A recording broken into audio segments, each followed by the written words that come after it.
So I'm Rosanna Hill, and I'm going to do a light bite on liver function tests and attempt to make them easy.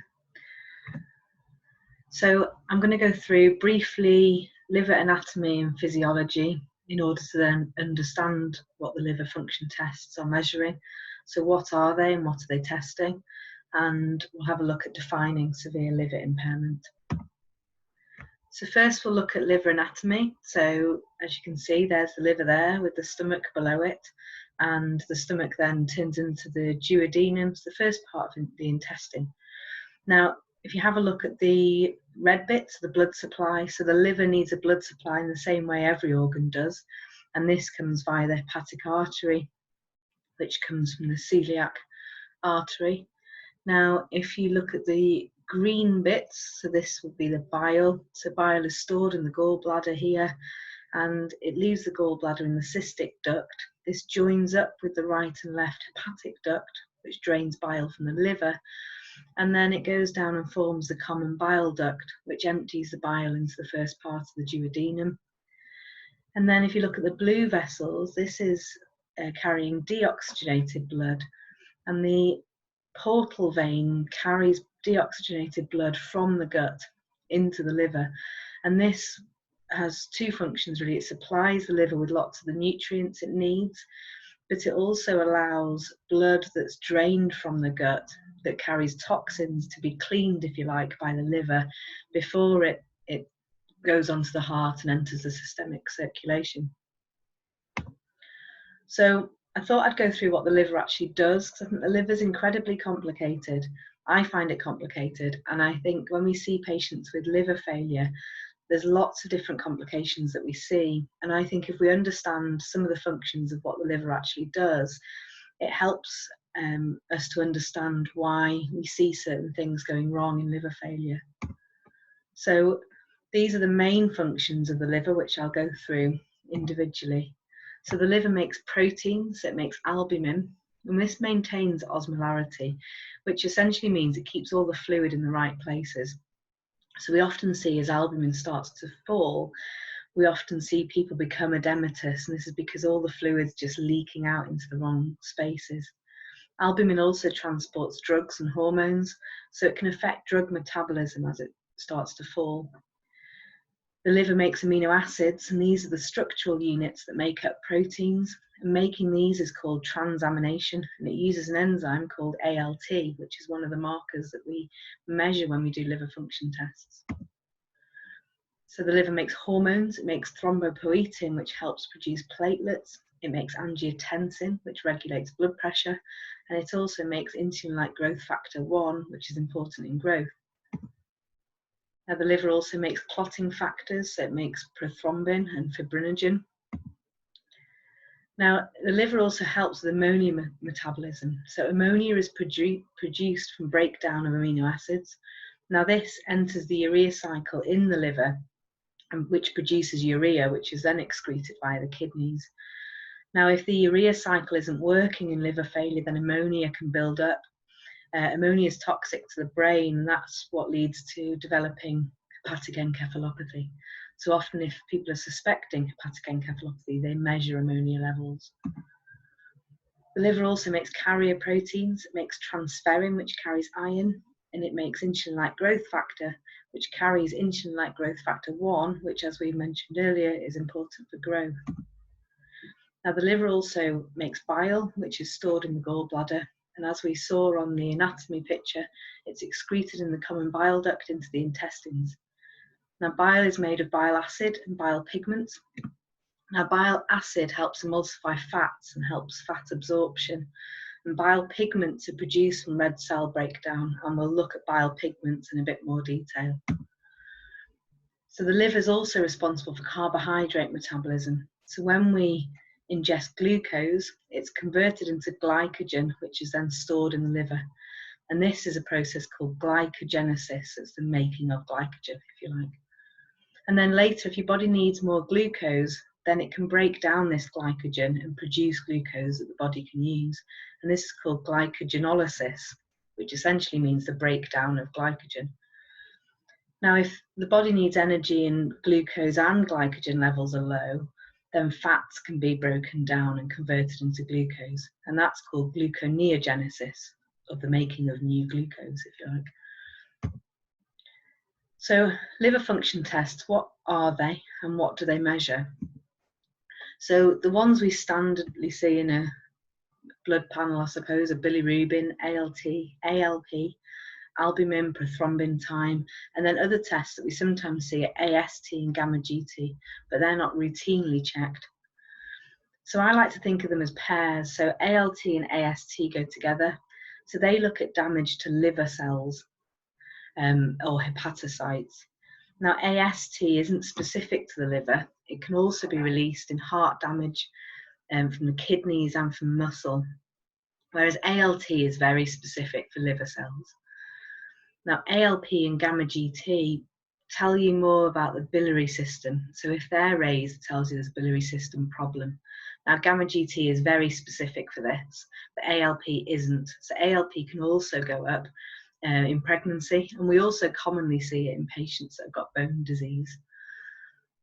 Other markers we can look at, so amylase tells you about damage to the pancreas, but that's also produced by salivary glands.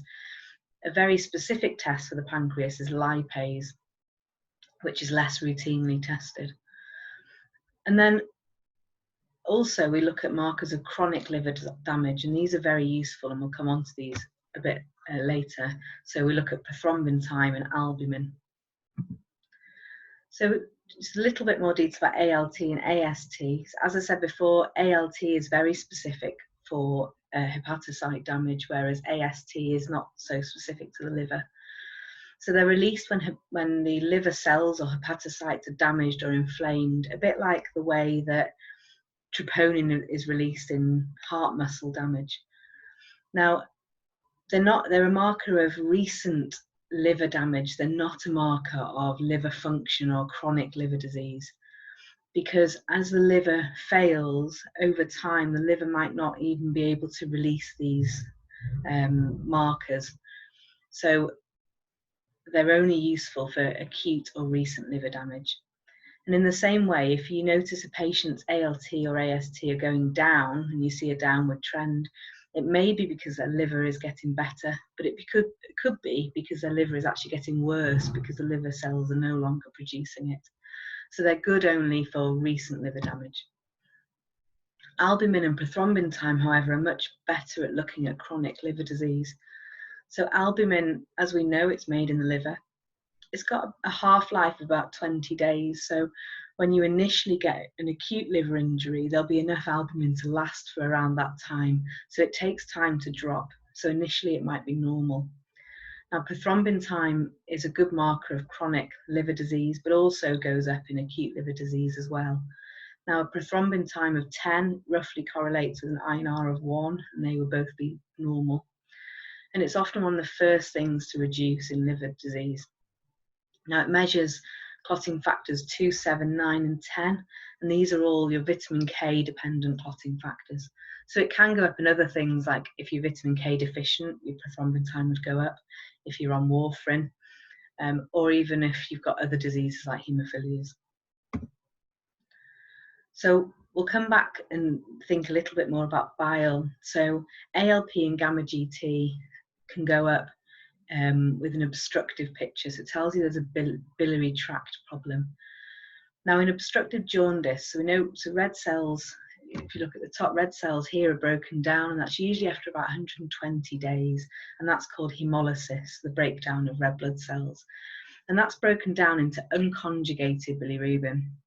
Now, this then travels to the liver cell, the hepatocyte, and it becomes conjugated in the liver. And then this travels through the biliary system, which is where we can sometimes have a problem here, travels through the biliary system into the gut. Now, it's further broken down in the gut, and its breakdown product, it's worth noting, is pigmented. And most of that is released into the stool, so 90% goes into the stool, and that's what gives stool its pigmented colour, is the breakdown product of bilirubin.